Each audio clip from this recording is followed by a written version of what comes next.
Salam saudara-saudara yang terkasih di dalam Tuhan. Saat ini berjumpa lagi dengan saya. Saat ini saya mau sharing tentang kata kematian. Nah, saudara-saudara, kalau kita membaca Alkitab dari Kejadian sampai Wahyu, kita menemukan kata-kata kematian itu sebenarnya adalah kata kematian itu mempunyai ada 3 jenis kematian. Nah, yang pertama adalah kematian secara rohania.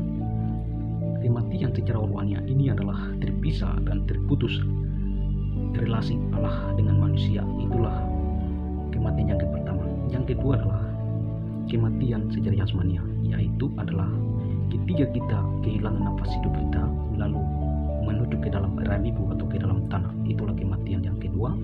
Yang ketiga adalah kematian yang kekekalan, yaitu adalah di suatu saat Yesus datang kedua kalinya. Itu setiap orang yang tidak beriman dan percaya pada Dia, semua orang akan mengalami kematian yang kekal yang ketiga ini. Jadi kematian itu di dalam Alkitab itu ada 3 jenis kematian.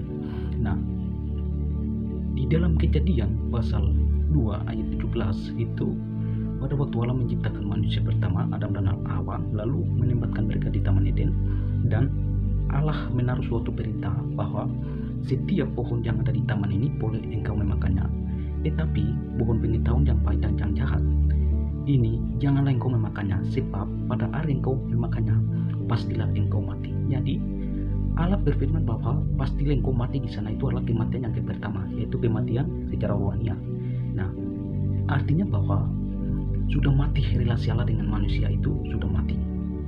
Nah, dan dari ayat itu juga Paulus mengatakan bahwa di dalam Efesus pasal 2 ayat 1 di sana bilang begini, kamu dahulu sudah mati karena pelanggaran-pelanggaranmu dan dosa-dosamu. Jadi Adam dan Hawa ini mereka mengalami kematian secara rohania.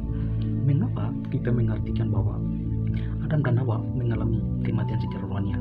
Karena pada waktu mereka berbuat dosa, seketika itu juga mereka tidak mati secara fisik. Adam saja dia berumur 930 tahun lalu dia mati, itu secara fisik. Saudara baca di Kejadian pasal 5 ayat 5, Adam mati 930 tahun lalu mati. Jadi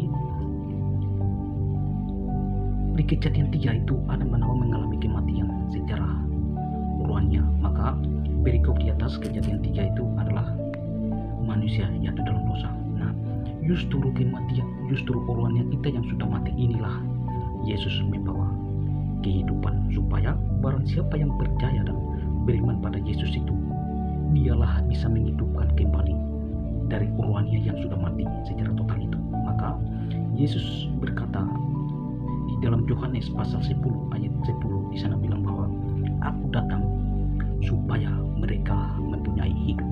Jadi mempunyai hidup di sana itu adalah dalam arti atau pengertian secara rohania, bukan secara jasmania. Karena begini, sebelum Yesus datang juga manusia itu masih hidup juga. Nah, tetapi Yesus berkata aku datang supaya mereka mempunyai hidup.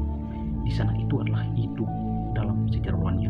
Karena tadinya melalui ketidakketaatan Adam dan Hawa itu, rohania kita sudah mati. Inilah Yesus membawa hidup.